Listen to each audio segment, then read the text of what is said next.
तर हे आलू कोफ्ते तुमचे नक्की फेवरेट होणार आहे। तर चला तर आलू कोफ्ते कसे बनवायचे बघूया। तर सगळ्यात आधी आपण कोफ्त्यासाठी ग्रेव्ही बनवून घेऊ। तर ग्रेव्ही बनवण्यासाठी इथे कढईमध्ये थोडं तेल घालू, त्यात काही खडे मसाले, कांदा, लसण, अद्रक, मिरची हलकीशी परतून घेऊ। त्यानंतर त्यामध्ये 2 मीडियम साईजचे टोमॅटो, वरतून मीठ, 1 चमचा रेड चिली पावडर घालून आणि थोडंसं पाणी घालून 10 मिनिटांसाठी हे सर्व मिश्रण शिजवून घेऊ।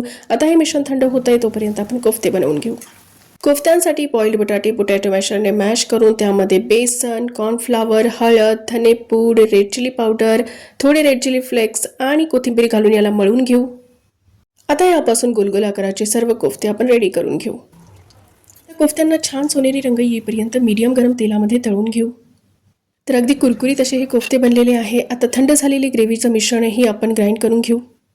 आता कढईमध्ये थोडं तेल घालून त्यात जिरं, हिंग, ग्राइंड करून ठेवलेली ग्रेव्ही घालू। त्यानंतर यामध्ये धनेपूड, लाल तिखट, थोडीशी हळद घालून व्यवस्थित मिक्स करून घेऊ। थोडं गरम पाणी घालू आणि 10 मिनिटांसाठी ग्रेव्ही शिजवून घेऊ। आता ग्रेव्हीला छान असं तेल सुटलं की त्यामध्ये गरम मसाला घालून मिक्स करून घेऊ आणि यामध्ये गरम पाणी घालून ग्रेव्हीची कन्सिस्टन्सी ॲडजस्ट करून घेऊ आणि 10 मिनिटांसाठी ग्रेव्ही ही शिजवून घेऊ। अगदी चमचमीत असे आलू कोफ्ते आता रेडी आहेत। रेसिपी आवडल्यास व्हिडिओला लाईक करा आणि चॅनलला सबस्क्राईब करणे विसरू नका।